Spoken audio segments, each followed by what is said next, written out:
Mga kababayan, mag-usap tayo. Nakaraang 2022, nakaraang eleksyon, sinong lakas ng loob ng gumawa ng wanted laban kay Pastor Apollo Kibuloy sa FBI sa Amerika? Sinong control yan sa FBI sa Amerika? Ang lakas ng kubtob ko. Sinong gumawa ng wanted laban kay Pastor Apollo Kibuloy sa FBI sa Amerika? Alam ko, kung walang iba kundi sa Antonio Trillanes IV, at lalo na mga Liberal Party at CPP-NP-NDF. Alam ko, lakas ng kutob ko. Ikaw ang gumawa yan. Hoy Trillanes, huwag kaming takutan, putang ina mo. Marami kang kaso, Trillanes. Panahon ni Gloria Macapagal Arroyo, makukulong ka dati. Ngayon, tago ka sa Amerika. Ikaw nagkontrol sa FBI, putang ina mo. Gusto mo sirain si Pastor Apollo Kibuloy dito? Ano kasalanan ni Pastor Apollo Kibuloy? Bakit wanted siya? Serious illegal detention ang kaso? Tang ina mo, Trillanes. Magsama-sama kayo mga Liberal Party at CPP-NP-NDF. Mga demonyo kayo, mga kampo na satanas.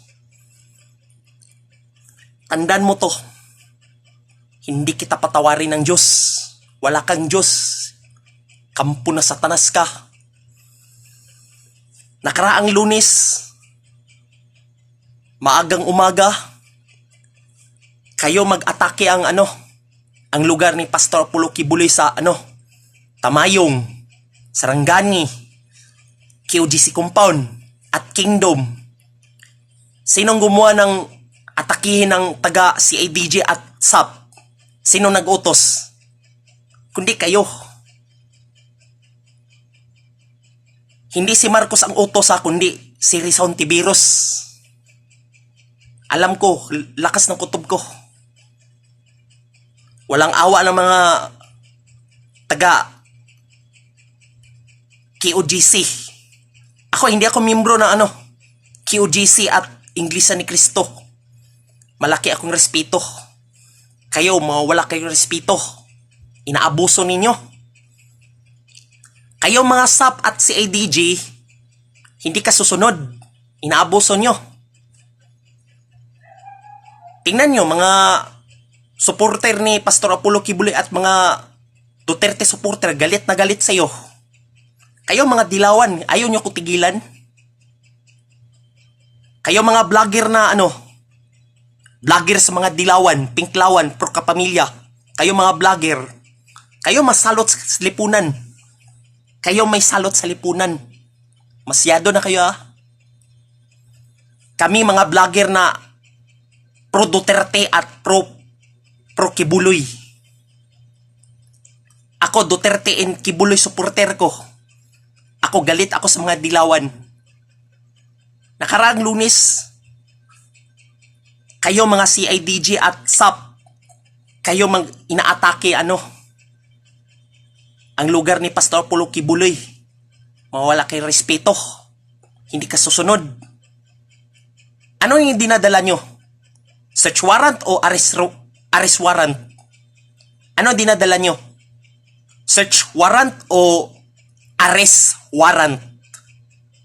Illegal ang ginawa mo. Ang tawag dyan, fake news. Sino nag-utos ang dadala ng taga CIDG at SAP? Alam ko si Rizal Tiberos ang gagawa nito, hindi si Marcos. Alam mo, hindi ako takot sa'yo. Masyado na kayo. Kami mga Duterte at Kibuloy supporter, galit ako sa mga dilawan. Sige, matitigas kayo. Ganyan ang ugali nyo? Bakit ganun ang Pilipinas ngayon? Simple lang. Matagal ako ng ako ganahan ko ni Duterte, ganahan ko ni Kibuloy.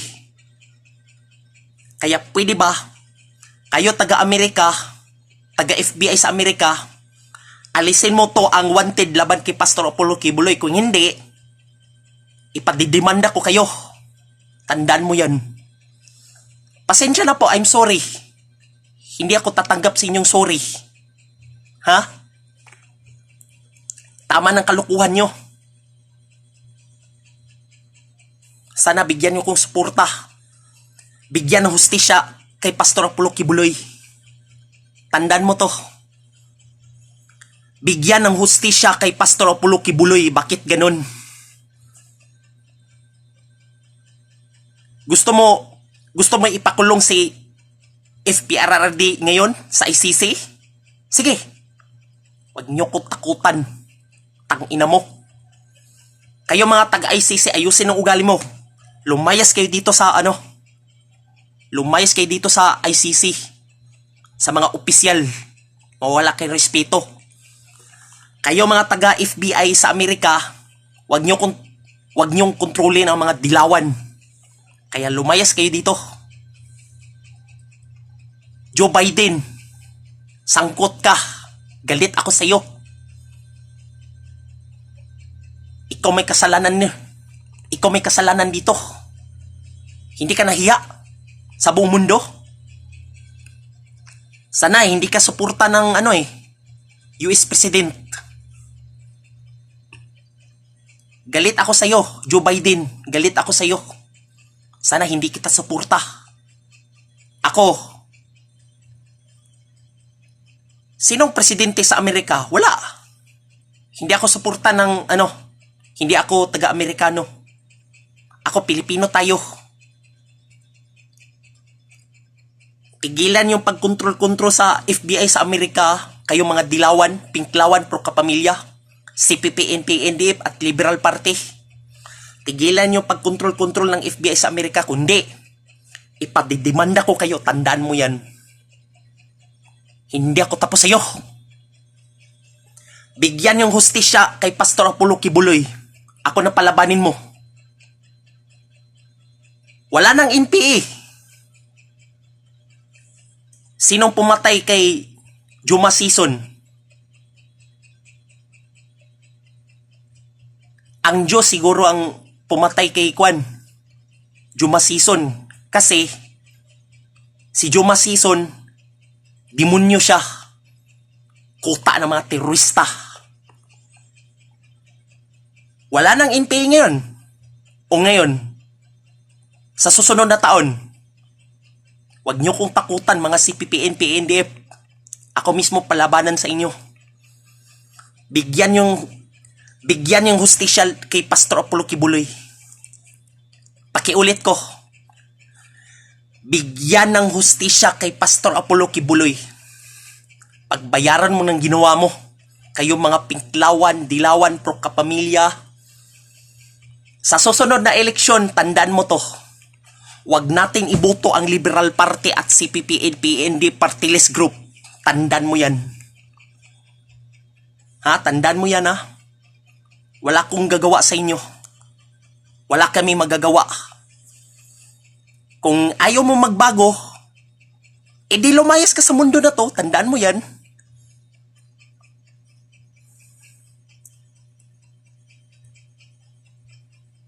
Yun ang problema ko. Ngayon, panahon ngayon, magbago sila. Tingnan mo. Number 1 ang Maynila ang maraming kriminal. Diba? Number 1 ang Maynila ang pinaka number 1. Hindi ka magbago. Kung ayaw mo magbago, lumayas ka sa mundo na to. Matigas ang ulo. Maraming mga sindikato ng ganyan. Mga drug syndicate. Mga drug war. Gang war. Rapist. Magnanakaw. Lahat na anong klaseng kriminal. Ano na naman buhay na yan? Tayong mga Pilipino, ganyan ang ugali.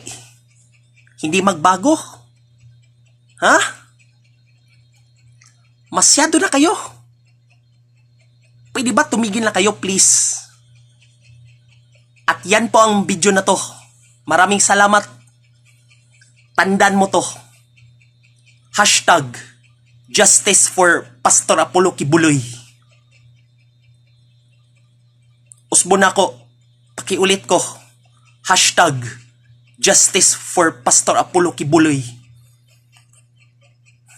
Huwag mo to kalimutan. Report hate speech kay Risa Hontiveros. Ito si Risa Hontiveros. Malaking atraso yan. Huwag mo to kalimutan. Report hate speech kay Risa Hontiveros sa Facebook at lahat ng social media. Tandaan mo yan. Hanggang ma-terminate yan, putang ina mo. Ako mismo pabagsak sa inyo mga Liberal Party at CPP-NP-NDF Party List Group. Tandaan mo yan. Pupunta ka sa impyerno, mga demonyo. Hindi kita patawarin ng Diyos. Kasalanan mo to. Wag mo to kalimutan, mga kababayan. Wag mo to kalimutan, mga kababayan, ha. Wag natin iboto ang Liberal Party sa 2025. Lalo ng CPP-NP-ND Party List Group, wag natin iboto yan. Maraming salamat. Magandang umaga.